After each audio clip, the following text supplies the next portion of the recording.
அண்ணன் மதிப்பு மிகுந்த அண்ணன் ஓபிஎஸ் அவர்கள் முன்னாள் முதலமைச்சர் ஐயா அவர்களை இங்க கோயம்புத்தூர்ல ஒரு திருமண விழாவில் நாம் போகும்போது ஐயாவும் இருந்தாங்க, 2 பேரும் சந்திச்சுக்கிட்டோம். அண்ணன் டிடிவி தினகரன் அவர்கள் அவங்களுடைய கட்சி நிகழ்ச்சிக்காக கோயம்புத்தூர் வந்திருந்தாங்க. தொலைபேசியில் என்கிட்ட பேசினாங்க. நான் அன்போடு நம்முடைய இல்லத்திற்கு உணவுக்கு வர வேண்டும் என்று சொல்லியிருந்தேன். அவர்களும் அதை ஏற்றுக்கொண்டு உணவருந்த வந்திருந்தார்கள். இதுதாங்கண்ணா. மற்றபடி தேசிய ஜனநாயக கூட்டணியில் யார் இணையணும் யார் இணையக்கூடாது என்பதற்கு அகில இந்திய அளவில் தலைவர்கள் இருக்கிறாங்க. தமிழகத்தில் என்டிஏ கூட்டணியினுடைய தலைவராக எடப்பாடி பழனிசாமி அவர்கள் இருக்கிறாங்க. பாரதிய ஜனதா கட்சியினுடைய தலைவர் அண்ணன் நயினார் நாகேந்திரன் அவர்கள் இருக்கிறாங்க. அதனால சரியான நேரத்தில் இவர்கள் முடிவெடுத்து சொல்லுவார்கள். இவங்க பேசுவாங்க யார் வரணும் யார் வரக்கூடாதுன்னு. எங்களை பொறுத்தவரை வலிமையான என்டிஏ இந்த தேர்தலில் இருக்கும் பொழுது நம்முடைய வெற்றி வாய்ப்பை இன்னும் பிரகாசமாக இன்னும் சிறப்பாக 3ல் 2 பங்கு ஜெயிப்பதற்கு நமக்கு ஒரு வலிமையான என்டிஏ வேணும். அந்த வலிமையான என்டிஏல யார் இருக்கணும்?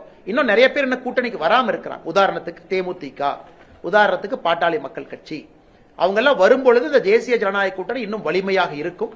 அதனால் சம்பந்தப்பட்ட தலைவர்கள் தகுந்த நேரத்தில் உங்களுக்கு பதில் சொல்லுவாங்கன்னா, நான் ஒரு பதில் சொன்னா அது தவறா போயிருக்கேன்.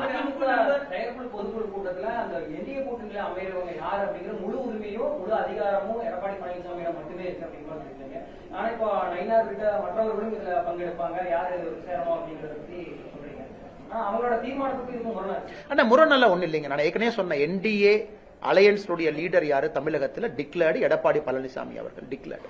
அந்த அலையன்ஸ் தலைவர் அவருடைய கருத்து மிக மிக முக்கியமானது. அகில இந்திய அளவில் என்டிஏ யார் உருவாக்குனாங்கன்னு உங்களுக்கு தெரியும். அது பாரதிய ஜனதா கட்சி. பாரதிய ஜனதா கட்சியினுடைய தலைவர்கள் இன்னைக்கு என்டிஏ அகில இந்திய தலைவராக்குறாங்க. முரண்லாம் ஒண்ணு கிடையாதுங்கன்னா, இதுல நான் சொல்வது இன்னும் நிறைய வலிமையான கட்சிகள் வெளியே இருக்கிறாங்க. அவர்களும் வரணும். அப்பதான் தேர்தல் நம்ம வலிமையா சந்திக்க முடியும். அதனால் சரியான நேரத்தில் அத்தரைஸ்டு பீப்புள், நம்முடைய அமித்ஷா அவர்கள், நம்முடைய ஜே.பி. நட்டா அவர்கள், நம்முடைய அண்ணன் நயினார் நாகேந்திரன் அவர்கள், அண்ணன் எடப்பாடி பழனிசாமி அவர்கள் சரியான நேரத்தில் உங்கள்கிட்ட பேசுவாங்க. இல்ல குழப்பறக்கோ இல்ல குழம்பறக்கோ இல்ல எதுவுமே இல்லைங்கன்னா, எல்லோருக்கும் தேவை ஒரு வலிமையான என்டிஏ. அந்த என்டிஏ எப்படி இருக்கணும் அப்படிங்கறத தலைவர்கள் சொல்லுவாங்க.